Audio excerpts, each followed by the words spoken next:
Welcome to the Bill Walton Show, featuring conversations with leaders, entrepreneurs, artists, and thinkers. Fresh perspectives on money, culture, politics, and human flourishing. Interesting people, interesting things. Welcome to the Bill Walton Show. I'm Bill Walton. Well, I'm here today with my good friend Frank Gaffney, who, as you know, is host of Securing America with Frank Gaffney on Real America's Voice, and is also the founder of the Center for Security Policy, and a great patriot and great friend to Americans and our freedoms. And I've asked him to join because we have a very, very interesting guest joining us, Ben Weingarten, who, as you may know, is editor-at-large for Real Clear Investigations, contributes to the Federalist, Newsweek, New York Post, Epoch Times, incredibly prolific. And he is also author of a terrific, I won't say terrific, but alarming book called American Ingrate. Also terrific. Also terrific, but upsetting, about Omar. What's her last Ilhan Omar. Ilhan Omar. But what we want to talk about today is just a couple of weeks ago, he gave a testimony before Congress called Censorship Laundering, how the U.S. Department of Homeland Security enables the silencing of dissent. And specifically, he gets into an agency of Homeland Security called CISA. Well, you may never heard of CISA, but CISA's heard of you. And it turns out the kind of surveillance they've been doing about all Americans on topics that they think are national security matters is just a stunning revelation about how out of control our government's come with the surveillance state. Anyway, it was May 11th testimony. I encourage you all to go on the internet and take a look at the testimony online, but maybe you won't have to because we're going to cover all the good stuff today. Ben, welcome.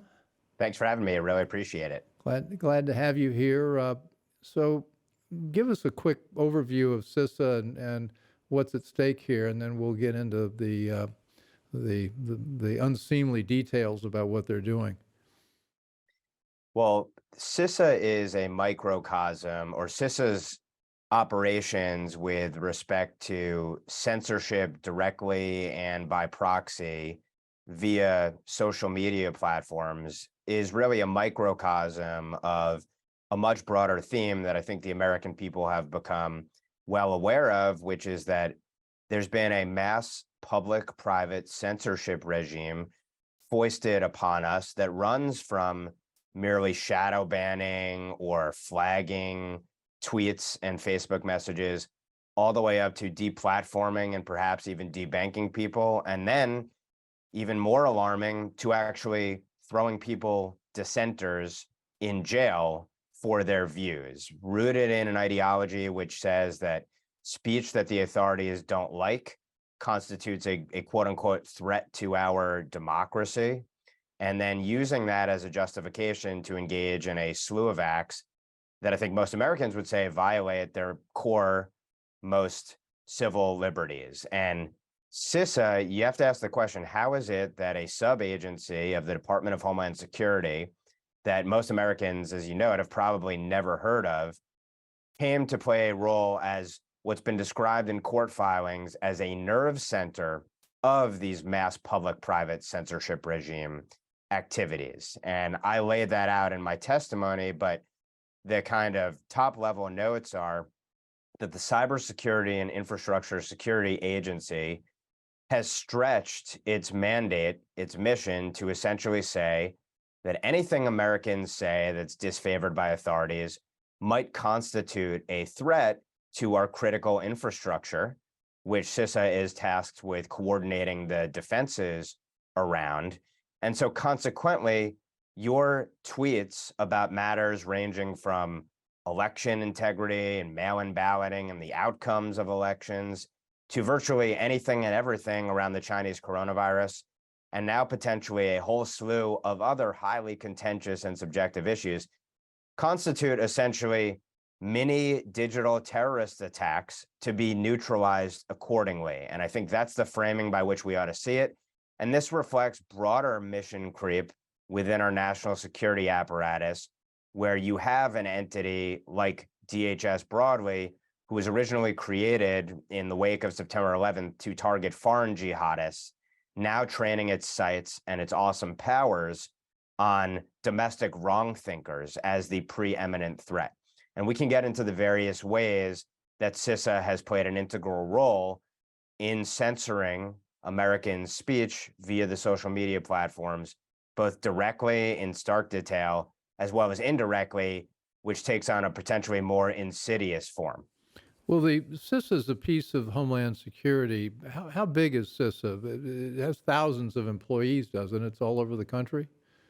And well, and by the standards of the federal government, you could say that this is a relatively small entity. I think in their last budget requests under the Biden administration, they're asking for $3+ billion, which represents actually a pretty significant increase from where it started out when CISA was originally established back in 2018. But its power is way outsized relative to the personnel there or the dollar figures associated with it, and I'll explain how in a few separate ways with respect to. You're going to describe that. I just wanted to get, so a lot of this came out as a result of a lawsuit, Missouri versus Biden, which gave us information which we never had before.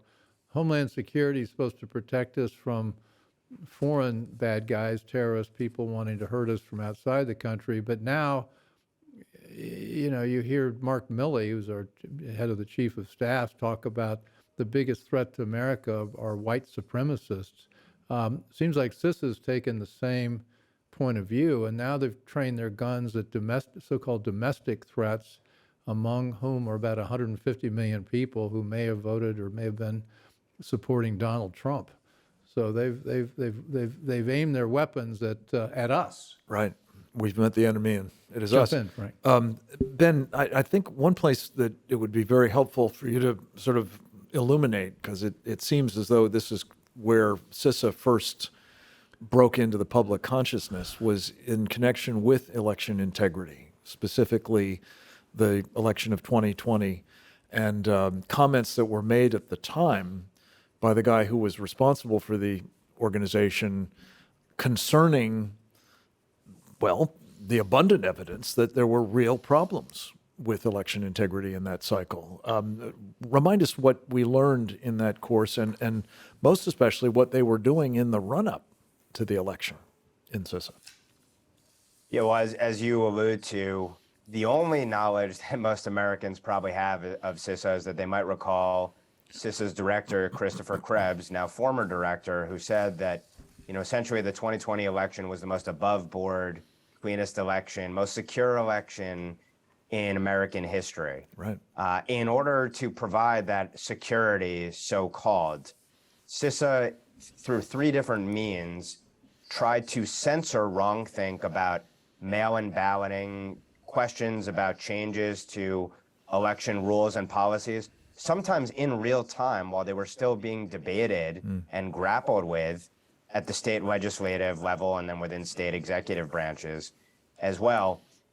They sought to tamp down any questions first about the essentially rules and regulations and procedures, and then around the outcomes, which obviously to every American, when you look at an election night, well, first of all, when you have the first mass mail-in election in American history, where the rules and regs are being changed, sometimes by executives, not by legislative branches, in real time, and then in the most hard-fought states where you have simultaneously the stopping of the counting of the votes, and we can run through the whole litany of things that would make anyone question what's going on here relative to a normal election.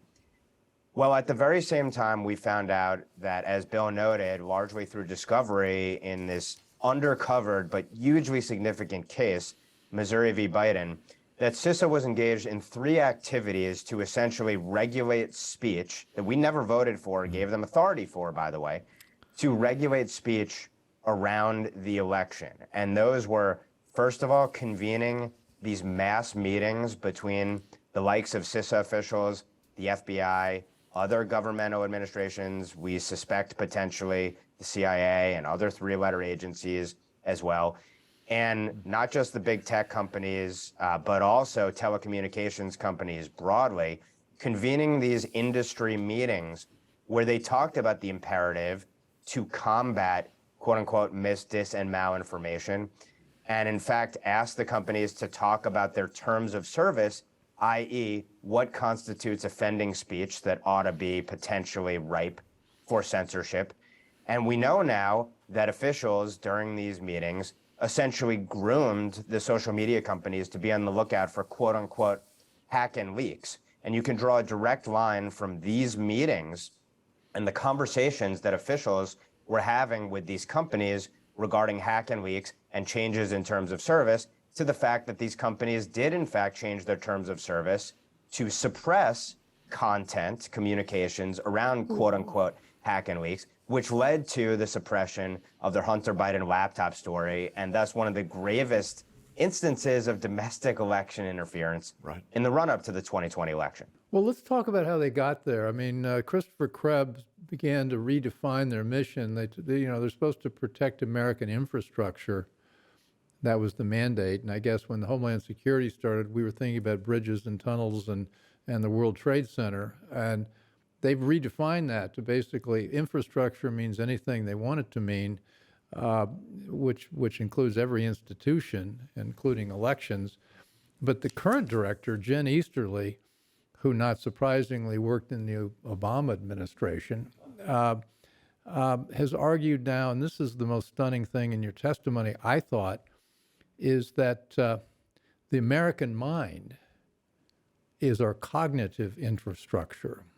And therefore, it's not only what Also we do within CISA's purview. but it's within the American mind is the key infrastructure which they're targeted at, which means not only what we say, but what we think.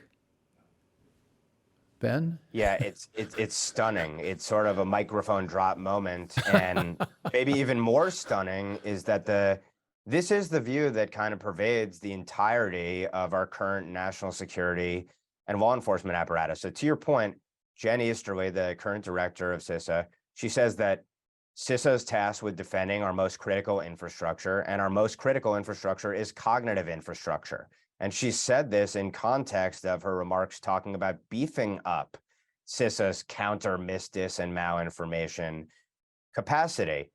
So to your point, there were two major switches that occurred in at least the private thinking, and then ultimately it manifested itself in the public acts of CISA, and I think more broadly across the national security and law enforcement apparatus. Go back to January 6, 2017, and the outgoing DHS secretary during the Obama administration, Jay Johnson, designated election infrastructure as a critical infrastructure subsector. And so that put election infrastructure under the purview of what would ultimately become CISA when it was established in 2018. Now, let's note that if you go back to the statements that Jay Johnson made at the time, when they defined election infrastructure, it had nothing to do with your tweets and Facebook posts about mail-in ballots. Of course, it was presented as hard infrastructure, like voting machines, for example, and systems and processes. There was another switch as well that occurred.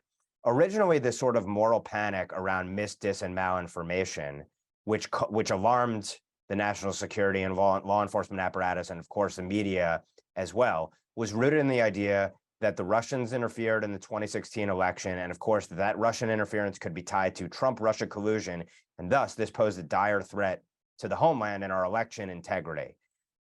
Quickly, they shifted between 2016 and 2020 to moving from foreign interference to the various foreign interference task forces or foreign influence task forces that were set up, including within CISA, including at the FBI, to targeting domestic wrongthink, or at least not looking at the origins of the purported wrongthink being put out on social media. So basically, they took their mandate to defend infrastructure to encompass virtually everything, up to the words that people might say about elections as if they are threats to election infrastructure. And then they also shifted from foreign to domestic. And now, as you note, it's expanded under this view that cognitive infrastructure is our most integral infrastructure, and thus it's a national security imperative for the deep state essentially to police our thoughts. Well, this is the Bill Walton Show, and I'm here today's show with my co-host, Frank Gaffney. I'm delighted. We're talking about Ben Weingarten, who's given a very riveting and powerful testimony to Congress about CISA and the abuses that they're heaping on the American people and our privacy and now our thoughts. But you mentioned three terms here. I think it's worth fleshing them out. CISA has three words that it sees as its mandate: misinformation, disinformation, and malinformation. And the way they define these, they kind of can get anything they want out of it. Misinformation is false, but not meant to cause harm. Disinformation is deliberately created to mislead, harm, or manipulate. But then the third one, malinformation, is that which is based on fact, but which is used out of context to mislead, harm, or manipulate.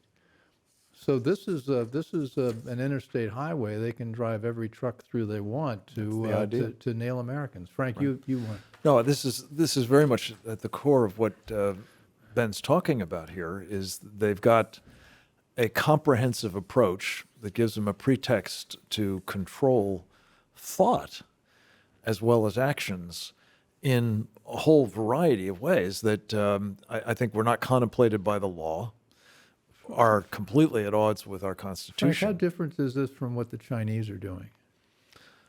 Ben is a close student of the Chinese, too. He might want to ask his opinion on this, but I think it's one and the same.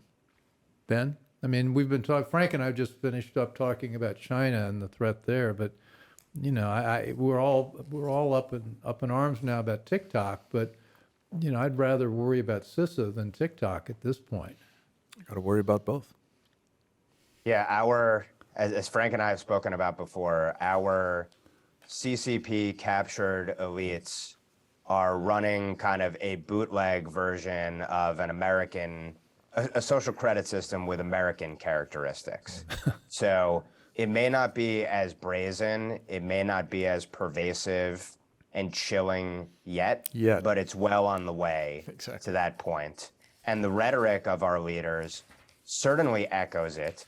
If you were to look at China's national security law with respect to Hong Kong, you can see parallels to what's going on here in terms of policing our thoughts and worse under the guise of combating dangerous dis and malinformation.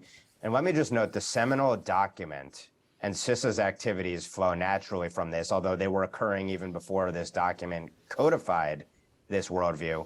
But I continue to go back to, and I hope viewers and listeners will check this out, the Biden administration's national strategy for countering domestic terrorism. That document lays out in no uncertain terms that it is in terms of confronting the long-term contributors to domestic terrorism in this country. The administration says that they need to defend attacks on democracy, so-called, which essentially includes wrongthink. And they call on a public-private, whole-of-society sort of effort to combat wrongthink, including on social media. And it talks about the fact that the national security apparatus is already engaged in those conversations, et cetera. But it makes a war on wrongthink a national security imperative. Do they use the term wrongthink? And CISA has clearly operated accordingly. They use the term wrongthink? They don't use the term wrongthink. They're much more euphemistic in it, but they say essentially attacks on democratic institutions, et cetera. I'm not quoting it verbatim, but that is the sort of language that they use as a euphemism for rhetoric they don't like about authorities. Yeah, and I think it's fair to say. And of course, that can encompass virtually anything. Yeah. And we know there's not only the limitless definition of dis and malinformation, which, as you know, it includes facts that lead people to have perspectives or pursue policies they don't like. But we know, for example, that this is an administration that would characterize voter ID as a Jim Crow sort of Bull Connor type, and those are the President Joe Biden's words, racist assaults on our most fundamental institutions. So if you define anything in opposition to your agenda as bigoted or dangerous or the stuff of Vladimir Putin, et cetera, obviously it's a pretext to clamp down on virtually any rhetoric you don't like from your political opposition. And we've seen it play out in real time accordingly. Yeah, I was just going to say, I think that wrongthink is something that is, of course, an Orwellian term, as I recall, and you find people who are defenders of this approach, maybe not the officials in their own, official rhetoric, parroting, if not in quite those many words, the whole thrust of the idea that this is part of the control that has to be exercised over society to assure that there is not wrong thinking going on, especially thinking that is contrary to things. And Ben, I want to take a minute to talk, if we can, before we part, about this healthcare effort that's underway now in Geneva at the World Health Organization, which has an explicit wrong-think agenda baked into it as well.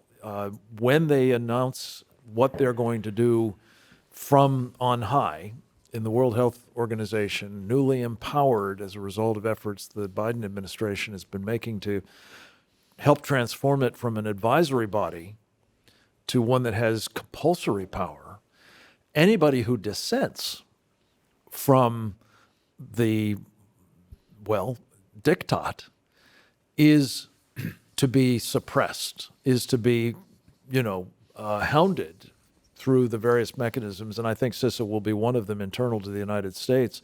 But they've got QR codes that they want everybody to have, everybody in the world to have. And you will be right in the middle of that Chinese social credit system, no kidding. Not a bootleg copy, but authentic, an improved variation on the theme, I think, used, among other things, to suppress freedom of thought, freedom of speech, freedom of assembly, and our other constitutional rights. What do you think, Ben? Well, let's note that we've already seen kind of a preview of this, and CISA was integrally involved in it. CISA, among the ways that CISA indirectly led to censorship during the COVID-19 regime that was imposed upon us, was to create a consortium, or help organize, I should say, a consortium of outside research, putatively research and academic organizations into something originally called the Election Integrity Partnership, but which then would also mushroom to develop a group called the Virality Project.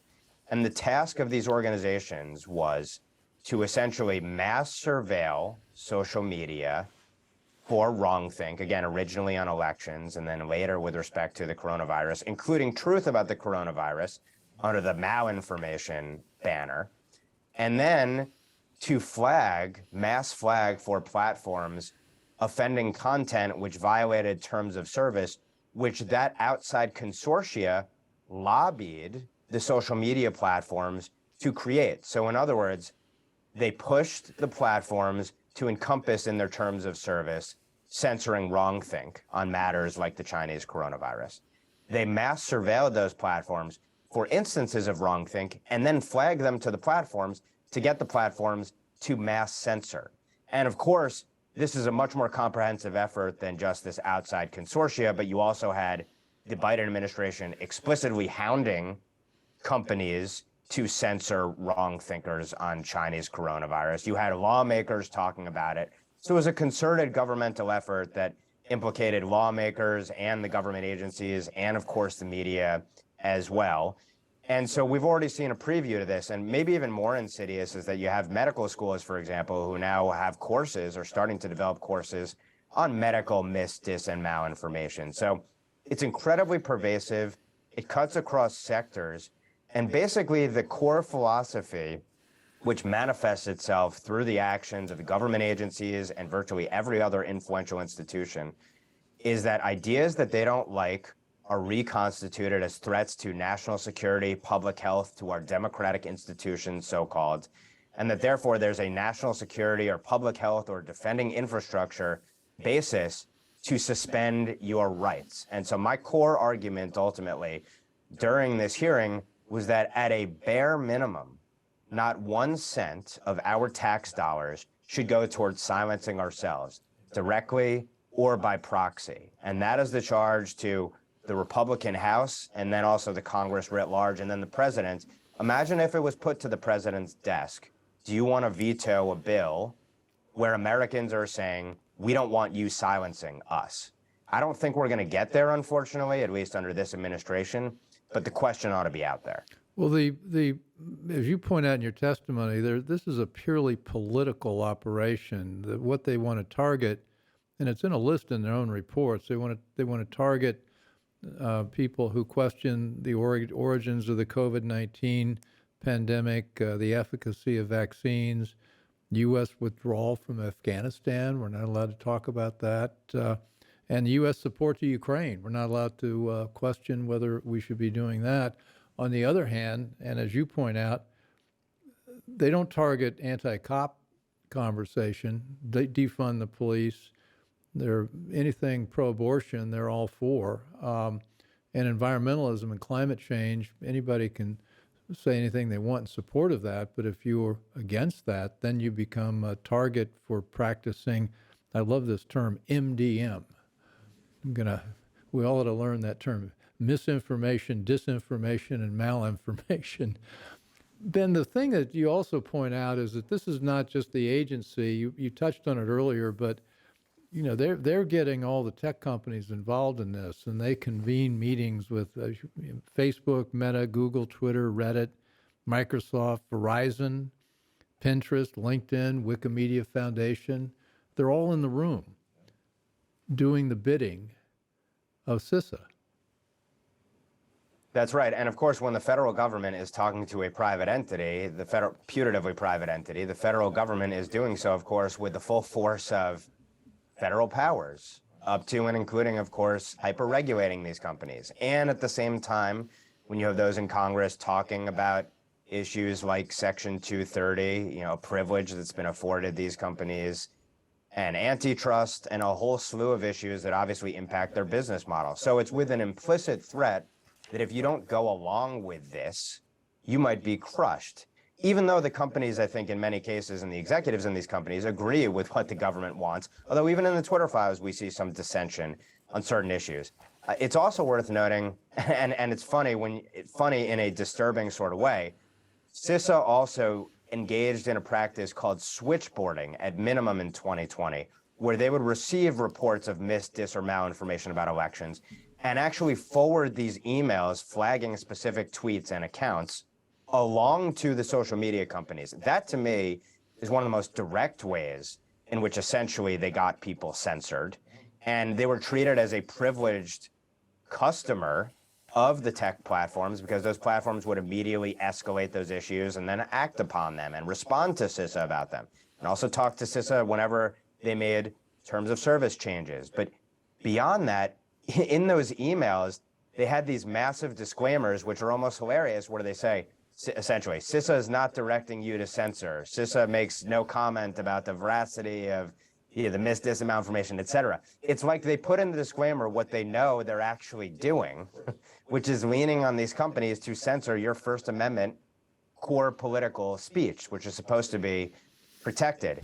And let's also note there's an incestuous relationship here. You don't have to scratch to see very quickly that within the quote-unquote trust and safety integrity teams within the likes of a Meta or Twitter or these other organizations, that the rosters of the censorship teams are filled with former CIA officials, FBI officials, DOD officials, and the like. So there's an incestuous revolving door here as well. And one of the most incestuous aspects, as I noted, is the creation to essentially launder these censorship activities of these third-party, quote-unquote, academic and research organizations, four major ones of which came together to form the Election Integrity Partnership. Well, the head of one of those organizations was the former chief security officer at Facebook, Alex Stamos. Stamos, it should be noted, serves on CISA's Cybersecurity Advisory Committee. And you can look up and down the rosters of the other three entities to find other officials who worked in CISA's Cybersecurity Advisory Committee, or specifically on its counter-MDM subcommittee, which has since been reorganized as its operations have garnered scrutiny. And many of these organizations, of course, also receive federal funding. So it's an incredibly incestuous and pervasive relationship. And one of the things that I fear is that, let's say we got to my ideal scenario of not a single cent of US dollars going towards censorship within the federal government or with linked groups outside the federal government. Well, these outside consortia, and in the case of EIP, one that was explicitly created to get around the gap of the First Amendment issues that CISA would have in trying to censor our speech, well, it would exist even if CISA had not organized it, and if CISA and other entities within the federal government did not fund it. And that's a scary thing. You can cut off the federal funding, but these outside entities still exist and would still continue to engage in this behavior. So it's a massively complex and pervasive problem. And this is the explicit policy of our entire national security apparatus and really federal government at this point. You know, Ben, I think the term that's often bandied about to describe all of this is a public-private partnership.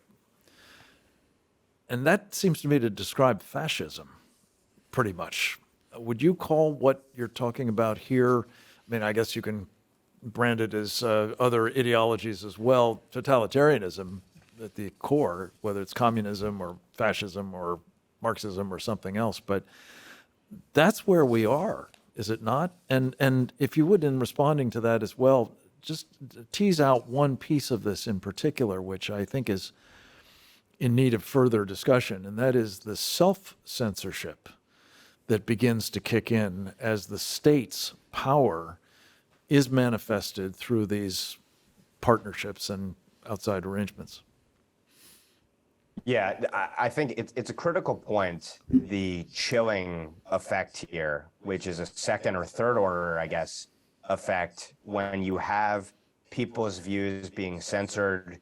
And then when you go to actually censorship, or rather offending content being criminalized or offending views being criminalized, it's obviously one thing to find yourself suppressed on social media and another thing to find yourself behind bars. And of course, we've just seen the completion of a case, which is obviously going to be appealed ultimately, but the completion of a case where an individual, a sort of internet troll, was convicted of a crime that could potentially lead him to 10 years behind bars.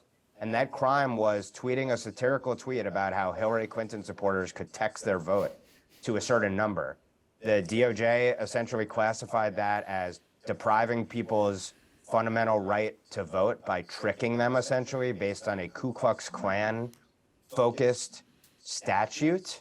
And now you essentially have we're in a time where a satirical tweet about an election can lead you to be convicted of a very serious federal offense, as if you're a member of the. We also have obviously the January 6 cases, which we can talk about the effort to add terrorism enhancement to essentially trumped up trespassing charges. In many instances, the fact that if you go into some of these cases, you have people held in pretrial detention and only let out of pretrial detention on orders that they not watch Fox News or watch MSNBC. This gets into policing our thoughts. And so the chilling effect of this is how much speech will never be out there for people to grapple with and consider, because no one wants to go through the ordeal of potentially being broken by expressing wrongthink. And we're seeing now suppressions of, again, I go back to, oddly, in some ways, the medical schools and medical research. There are whole areas that people are not going to research. There wouldn't be funding for. You'd have your career wrecked if you pursued it. Right. So that's why this is part and parcel, I think, of a much broader effort to squelch dissident speech disfavored by authorities on a whole slew of issues, and it manifests itself in a number of ways. And it's not just on social media, but it's in the real world, and it could lead to you behind bars or your career wrecked or your family imperiled. And that puts us in a very dangerous position, because the entire basis of our system rests on free inquiry, free speech, free thought, freedom to listen. Otherwise, you have tyranny. If there is only one established party line and everything else is cast as a national security threat that can be ameliorated through locking people up, to your point, this puts us in uncharted territory, certainly not as anything resembling a republic. And it's almost worse when it's, as you note, a public-private partnership. Mm-hmm. We expect governments to act in tyrannical ways, and we've created a system such that that would not happen here. It gets even worse when it's putatively private sector actors, sometimes of their own volition, but other times under government coercion, working hand in hand to ensure that you don't need a law to act in tyrannical and dictatorial ways. You have people doing it of their own free will, or if under coercion, dangerously so and disgustingly so. So it's incredibly perverse, pervasive, and it's dangerous if we want to remain anything resembling a free republic. Well, Cato polled Americans 3 or 4 years ago about what they thought they could say, and 62% said they didn't feel like they could say what they really thought, either in public or in private. And About my anything? guess is what they really thought. I guess I don't know about anything, but I guess now that my guess is that number is a lot higher now. And now, but I wanted to make one point that we talk about Department of Homeland Security, which I think was a really bad idea from day one. But you think about that protecting us from foreign interference, and I think you cited one of the groups involved in the Virality Project that they said that they targeted less than 1% of the tickets that they issued were foreign interference, and the other 99% plus were all domestic. And so this is the Homeland Security focused on us and not foreign enemies. That's right. And of course, the root of this, and it's not worth relitigating it here, but the root of this, the stated root of it, was Russian interference in 2016. But as we've seen in studies done about what the effect was of the purported Russian campaign to interfere in our 2016 elections, and don't get me wrong, Russia is obviously an adversary, and Russia has perfected information operations over the last century, as all kind of communist and then ex-communist regimes who remain dictatorial do. But if you look at the sum total of their efforts, it was negligible. Now, obviously, Democrats argued otherwise, particularly on the Senate intel side during the Trump years, and part of this was about an information operation, I would argue, to portray Trump as a traitor, a Trump-Russia collusion conspiracy, which itself was a conspiracy theory foisted on the country, and which the Durham report has brought into stark relief, was a fraud and a hoax with unbelievably, almost incalculable damage done to our rights, our liberties, and the invalidation of tens of millions of votes, essentially, and beyond. But again, the root of this was dis, and malinformation. I would argue that Russian interference was widespread and pervasive, and it swung that election, or it had a massive impact. The evidence just does not show that at all. And many of the people who were invested in propagating and perpetuating that narrative were the very ones working within these outside consortia to, hand in hand with government, censor domestic wrongthink. So this foreign domestic switcheroo, as Mike Benz, leader of one of the organizations who's been on top of this and done some great reporting and research and work on, the foreign to domestic switcheroo is one of the most disturbing, but I think it parallels what we've seen more broadly, which is this turning of the global war on terror from a foreign one to a domestic one, with Americans as the preeminent domestic terror threat, and consequently that to ameliorate it, we need to go after the thoughts of the wrong thinkers who might engage in some violence at some point. Okay, I think that's a brilliant summary. Frank, a final point. Well, I just want to say, we want to get you back to keep talking about this. This problem's not going away. Frank? One further fillip is many of those same perpetrators of this fraud were themselves working with the Russians. I mean, that's the further, despicable irony of it all. And Ben, I would just say in closing that if you don't like what's happening internal to the United States, and you've done a masterful job exposing it, watch this space.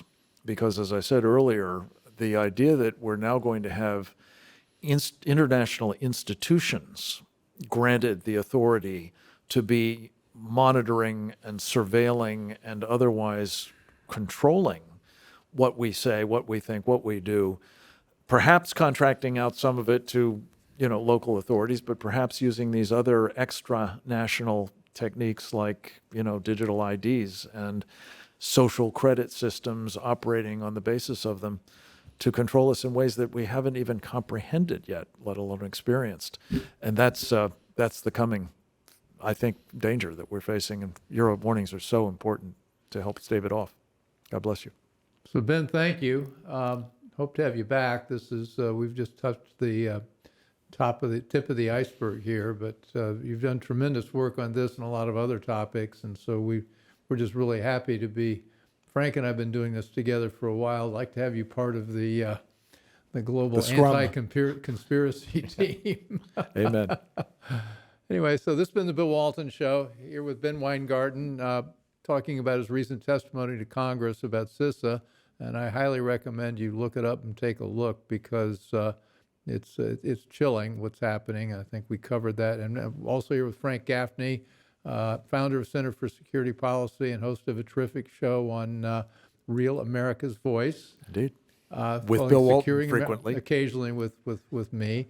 And anyways, you can find this show and on all the major platforms, including Rumble, YouTube, Substack, and CPAC Now on Monday nights. And so thanks for joining. As always, send us your comments either through the website or through Substack about people and topics you'd like us to cover. There's a lot going on, and we need to stay on top of it. So thanks for joining. I hope you enjoyed the conversation. Want more? Click the subscribe button or head over to thebillwaltonshow.com to choose from over 100 episodes. You can also learn more about our guest on our Interesting People page. And send us your comments. We read every one, and your thoughts help us guide the show. If it's easier for you to listen, check out our podcast page and subscribe there. In return, we'll keep you informed about what's true, what's right, and what's next. Thanks for joining.